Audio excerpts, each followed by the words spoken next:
Bom dia a todos. Bom dia!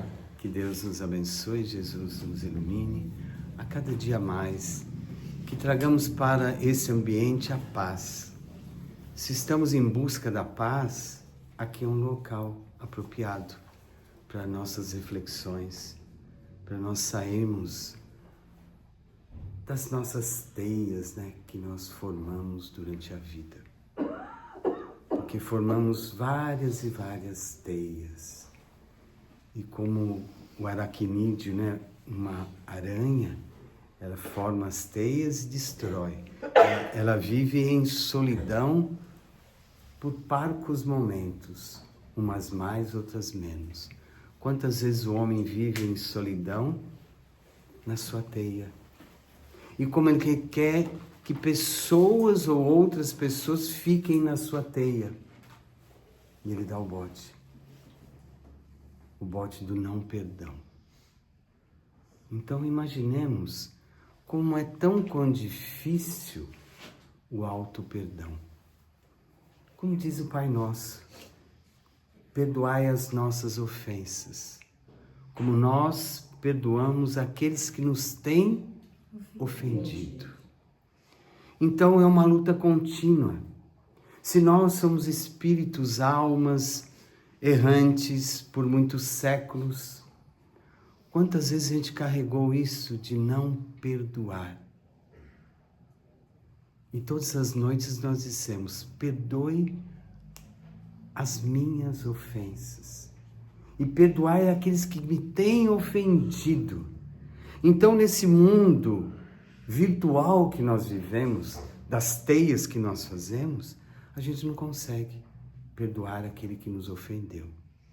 Então é uma estrada árdua, uma estrada com várias paragens. Uma das paragens é a culpa. Porque nós carregamos isso conosco por muitos séculos. Culpas. E às vezes você perguntando para uma pessoa ao seu lado, por que tu te culpas? Ela vai te dizer, não sei. Porque aquilo está dentro de si. Ele não consegue perdoar ao outro, porque ele ainda não concebeu a si. E nós oramos todos os dias para que isso aconteça. Então imagine quantas paradas nós vamos ter na vida, ou nas reencarnações. Quantas paradas da autoculpa. E nós nos magoamos porque alguém falou alguma coisa que me ofendeu. Então nós temos hoje tempo para se magoar. Nós arrumamos tempo para ficar infeliz. Nós arrumamos. E nós escolhemos, às vezes, pessoas para serem o alvo. Nós damos flechadas. Sabe quando o índio pega e uma flecha para a sua caça? É a mesma relação. Hoje é você. A escolhida é você. Hoje é você. Amanhã será você. Porque eu não tenho controle íntimo. A mágoa se instalou naquela teia que eu mesmo construí. Porque a teia o que é? A aranha, ela vai lá, aquele aracnídeo, e ele fica montando tudo para a sua presa cair ali. Quantas presas você tem por dia? E você és uma pessoa solitária como um aracnídeo. Vive a sua solidão e ninguém conhece você. Porque você não se conhece já há tempos.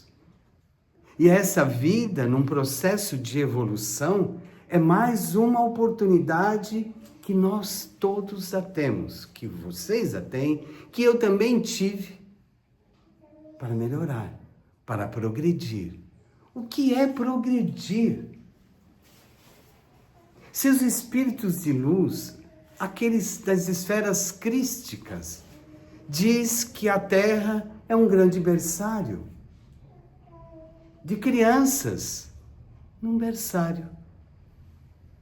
E crianças, numa linguagem, numa metáfora, que carregam o egoísmo dentro de si. Mas a criança é feliz? Não. Ela carrega já o egoísmo dentro de si. E crianças merecem um processo de evolução, mas demanda tempo. Qual o seu tempo para aquele que você diz que te ofendeu? Você terás tempo para ele. Se Jesus dizia, bem-aventurados os misericordiosos, isso está em Mateus, perdoar não uma vez, mas 7 vezes 7 vezes. Isso é impossível nos dias de hoje. Eu digo de coração, é impossível acontecer isso. Mas quando uma casa traz para o seu rebanho, com Jesus, você pode despertar. Se o culto te fizer bem, se você entender que o culto é para você, e que Jesus está te observando como uma criança birrenta, uma criança mimada, não é? Uma criança mimada, que tem mimos, que Deus te deu mimos, porque Ele te aguarda você melhorar. Quantas vidas? Não importa. Ou quantos momentos você tem para melhorar? Não importa. Se a dor se faz necessária no mundo atual para vocês despertarem, então requer tempo para uma nova construção. Qual a construção que você vai fazer? Aquela que um tsunami ou uma tempestade de emoções que você as tem, vai derrubar o primeiro tijolo que você colocar de um perdão.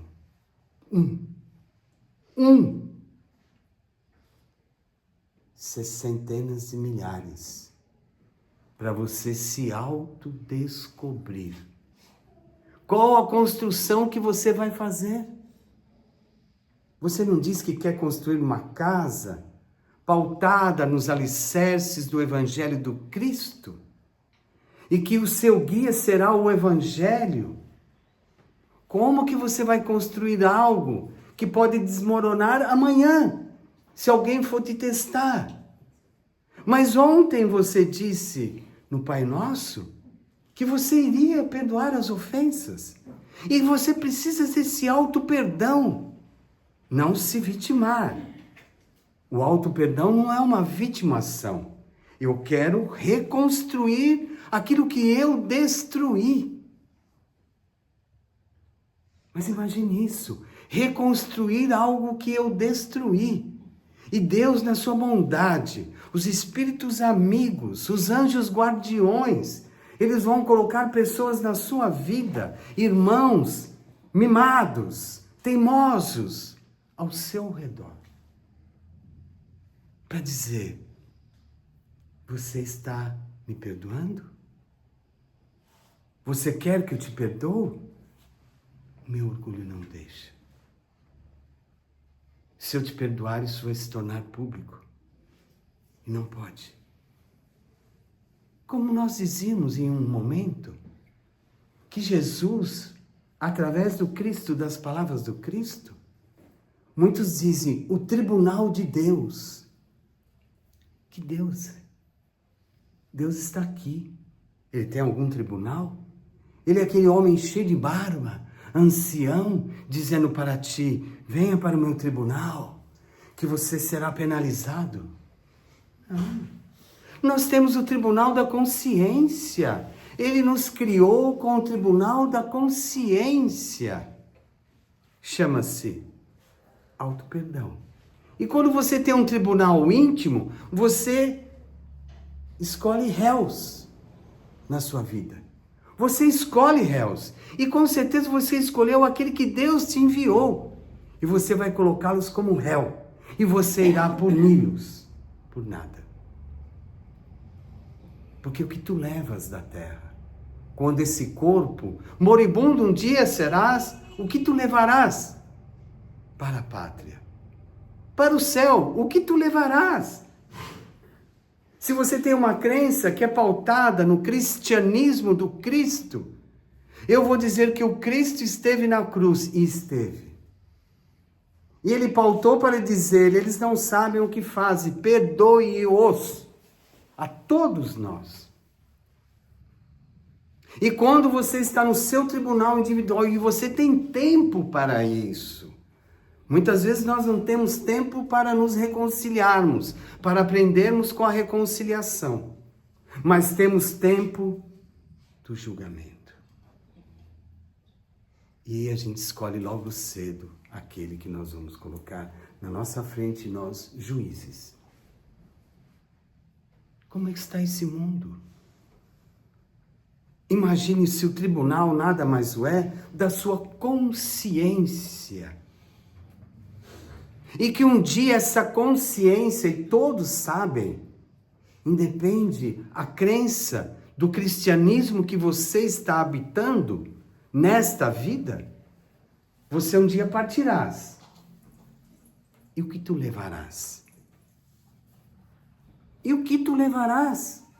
Se você não conseguiu auto-perdoar-se, se tornar uma pessoa leve.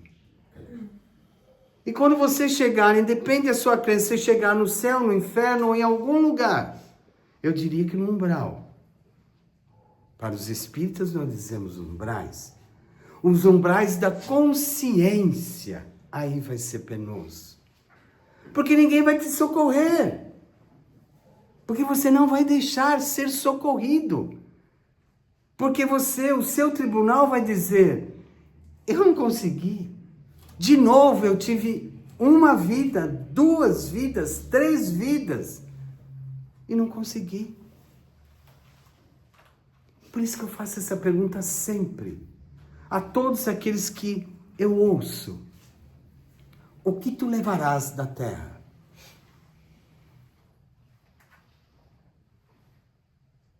É o silêncio.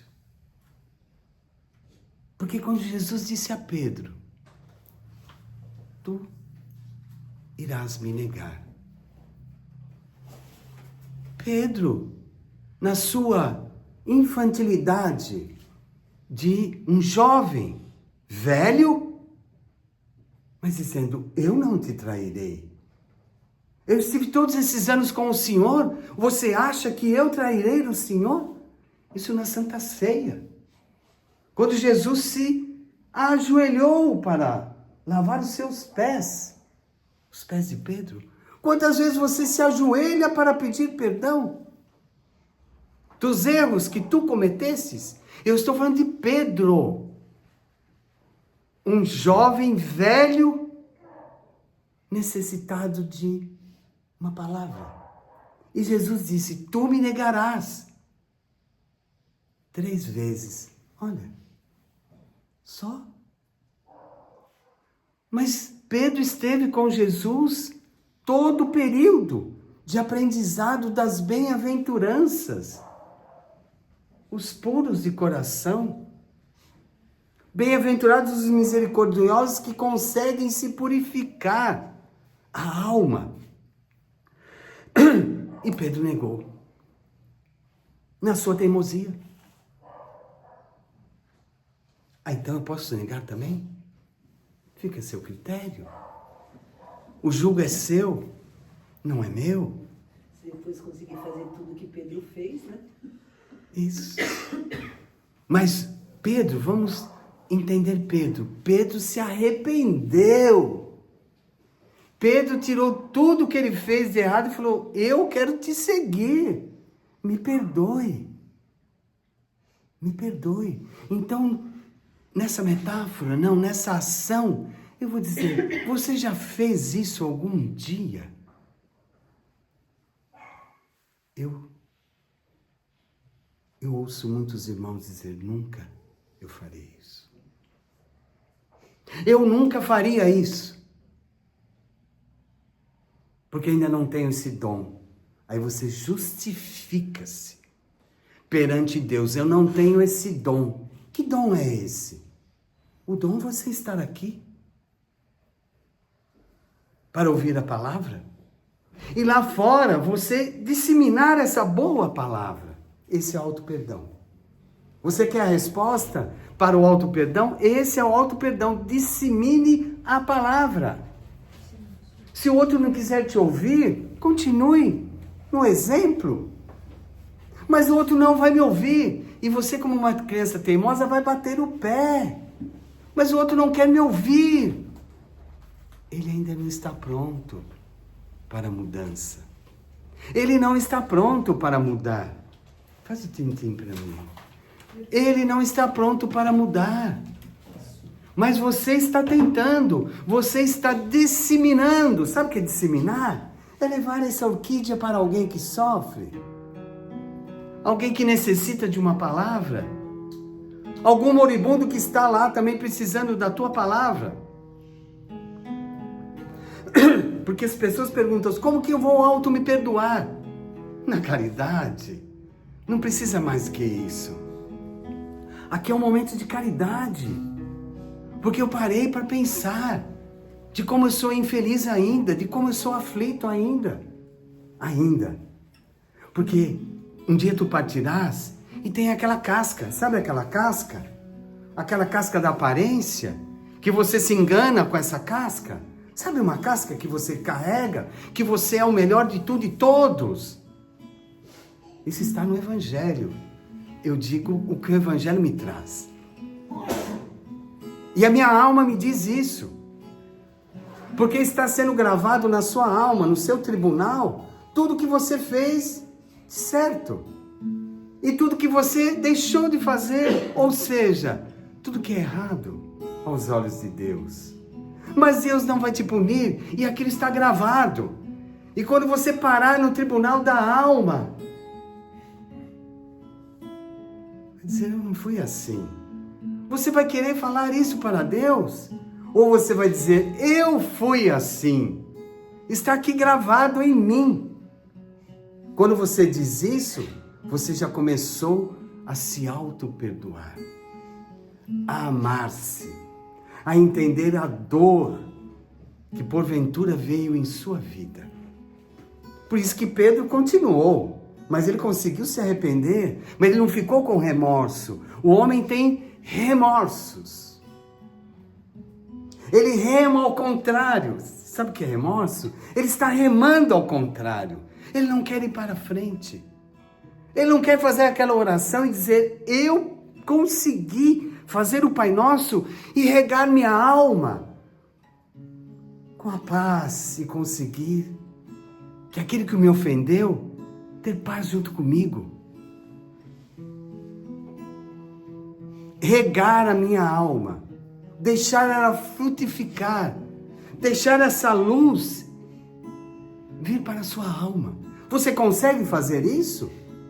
Mas você precisará sair dos seus vícios, do seu orgulho, do seu egoísmo, para lá fora você plasmar a palavra.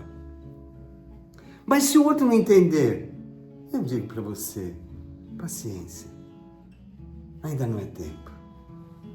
Ainda não é tempo. Paciência. O outro ainda não entendeu. Paciência. Eu vou continuar orando por ele com muita alegria no coração, não com tristeza. Porque aquilo está gravado em mim. Você grava tudo que você faz. Você é como nos dias de hoje, você é um computador. Vários aplicativos você tem. E está gravado na sua alma. Toda aquela rispidez, todo aquele ódio, toda aquela raiva. Tudo está gravado. Tudo. Por isso que Deus te dá uma alma, um espírito para colocar uma roupagem nova. E quando você, de novo, brigar com Deus e dizer que não vai perdoar, aquilo vai ficar gravado. Porque você briga com Deus. Quando você diz não. Quando você diz não. Ah, irmão, você não me conhece. Conheço a todos. E quantos nãos você diz? E quanta perda de tempo você os tem? para despertar. Os aplicativos estão com você. Agora, só tem aplicativo em mim, como diz nas redes sociais, da sexualidade, do falar mal. Logo cedo eu já posto algo para irrigar com ódio as pessoas. Você vai conseguir se auto-perdoar? Não. Não. Você vai ficar com remorso? Não. Ele não merece o meu remorso. Aí você está decretando a sua falência. A sua falência. Sabe falir? E aquela construção que você começou, que você quer progredir, você começou a levantar com a argamassa do amor. A argamassa do amor, cada tijolinho, ela rói. Cai tudo. Cai tudo. Porque nós sabemos que Deus sabe da sua dor. Você não precisa clamar isso. E dizer a tudo e todos da sua dor. Ele quer saber da sua melhora. Você vai melhorar hoje? É hoje. Então, lá fora, eu serei melhor do que eu mesmo. E lá fora eu serei melhor do que eu mesmo. Isso é uma conquista. Você começa a reconstruir tudo. E aquela solidão que o aracnídeo tem, naquela teia que ele faz para pegar suas vítimas, a sua alimentação, porque ele precisa se alimentar, a aranha, não vai existir. Você não vai ser pegajoso como uma teia que põe algozes ali. Né? Você coloca. Essa teia está ali. E a vida de uma aranha é curta. Só aquelas mais formosas, mais letais que vivem um pouco mais. Mas a aranha é 76 dias. Alimentos fugazes para o seu equilíbrio. Mas a sua solidão é a performance que ela tem. Então, lá fora, seja o que você deseja. Para o bem. Aí você vai se autodescobrir. Senão, só sofrerás. Só sofrerás. E você vai dizer que o seu sofrimento sempre será o maior de todos. Você já viu isso? Já ouviu isso? De tantos e tantos que passam na sua vida, o seu sofrimento sempre será o pior. Aonde? Pare de ser mimado. Pare de ser egoísta. Os grandes ícones, grandes eu digo na grandeza espiritual, nas esferas crísticas, ou Cristo nos orientando, diz que ainda estamos no berçário. E esse berçário exige que se troque a fralda todos os dias, para não ficar choramingando. Porque ouviu um não. E os primeiros passos exigem equilíbrio. E os primeiros passos exigem paciência. E vai ficar com a chupetinha por quantos anos? Porque o homem chora toda hora. Dá uma chupetinha. Ele não faz oração para o outro, ele quer chorar. Ele quer mostrar. E ele faz jogos como as aranhas, as tramas, sabe tramas? Tramas. E não consegue se perdoar. Eu digo para vocês, meus irmãos, que a vida é curtíssima. E levante a bandeira da ressurreição diária. Se você ressuscitar hoje, serás melhor. Vai morrer. Ressuscite amanhã. Ou ressuscite em algum lugar. Sem informações nenhuma do mal. Hoje as pessoas são más. Mas ainda o mal ainda está aqui, ó. E ele derruba qualquer construção quando você quer reconstruir um relacionamento, uma boa amizade, um bom sorriso. Hoje eu vejo as pessoas não sorrindo. Falta mobilidade aqui. Não é? Então, quando você, na sua prece, começar a liturgia do Pai Nosso, Ele está no céu, está nos aguardando. Que seja feita a vontade dele, assim na terra como no céu. Mais um perdido, mais um andarilho no céu se perdeu. Então pensem sobre isso. Por dia nascem milhares e morrem milhares. O que é a vida? O que tu queres dela? Cuidado com as teias que você mesma o faz. Deus abençoe vocês. Amém. Que Jesus ilumine-os. E a presença do Cristo esteja em cada um de vós. Deus abençoe.